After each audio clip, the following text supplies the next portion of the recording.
basic information guide about how to set up your TeamSpeak binds so that you can function correctly whilst in duty.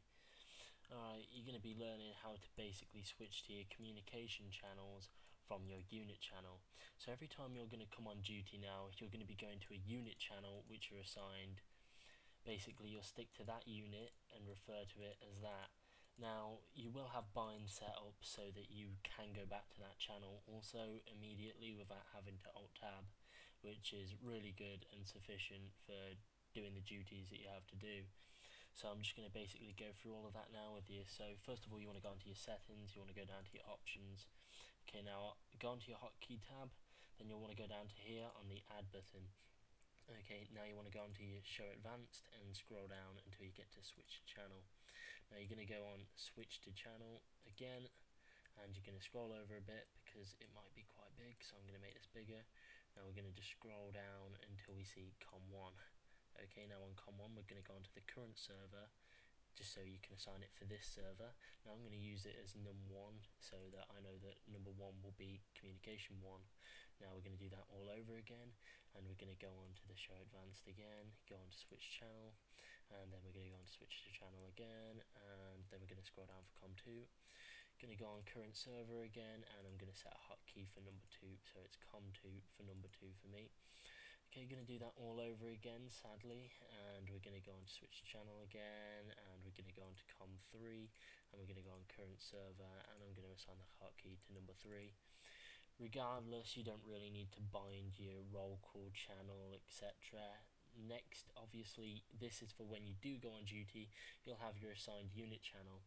Now every time, unfortunately, you will have to come on, if someone's using that number, you'll have to go to another unit channel and assign it there every time. But it is really not hard. You just have to do what you've done here, go on to switch to channel, and then every time you come on duty, you'll stay as that unit, and every day you'll just have to change it once. It's not hard. So say I was Charlie 5, you just assign it the same way on current server, and for that I'd just say it was number 4, so that I knew that that would be my unit channel. So then you can see when I click OK, if I press for COM1, insufficient permissions. I don't have permissions to join the channel, unfortunately, due to Rasta. I'm messing. Okay, and now we're going to go into options anyway. You know that will work anyway. I've done this so many times, and I can guarantee you 200% it will work. Regardless, anyway, you're going to go onto Whisper now. You're going to go onto Whisper lists, and then you're going to go on to new, and as you can see, I've already set one up a tiny bit. What you're going to do is you're going to have a hotkey assigned for this, so mine's going to be number 0. So I'm going to use that.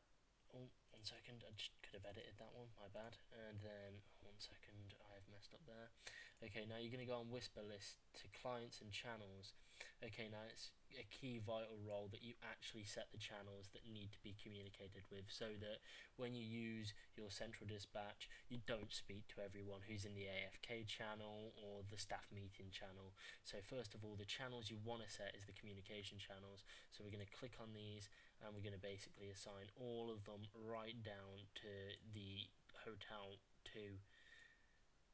So we're going to assign them down to there. Wait, no, actually we're going to go down to special and joint ops, because obviously if they're having an issue, wait, no, regardless, we're going down to hotel, sorry.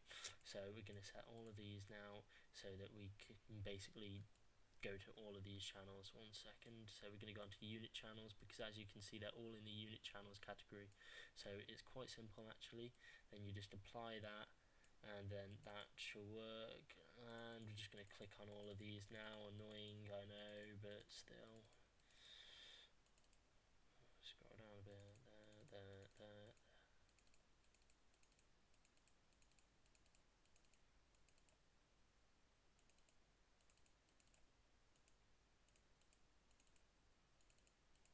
Alright, so every time you speak over central dispatch with this whisper key, you will basically communicate to all units. I'll show you all how you're meant to use it sufficiently and effectively in a second, and this is the right procedure to use it also, because I've noticed that a lot of people don't know how to call over on central and state to go to a comm channel. Okay.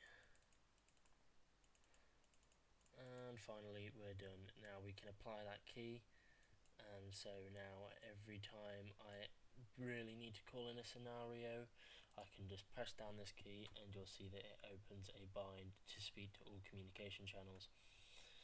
Okay, that's that all done. Now, of course, you're all going to be wondering how you'd call it in. Some of you may be, some may not. Okay, so if there was a situation and it was going down and basically you had to call it in, you'd say your unit name. For instance, let's say I'm Charlie 5. So I'd be like Charlie 5, we've got a 1057, taking it to com 1 over, and then you'd tell them to go to com 1. So basically you request it, obviously requesting what assistance you needed it. So you'd obviously state the 1060 code 3 requested, and then they would go to that com channel if they're available. So the communication channels are a lot different now. You don't have a specific scenario for each one, so it's more vacant for any scenario that you need it for. But also, you may have a time where you'll call it in com 1 and someone already else has called it in com 1, but the good thing about having the binds is you can tell them to go to com 2 then, and then they can go to com 2.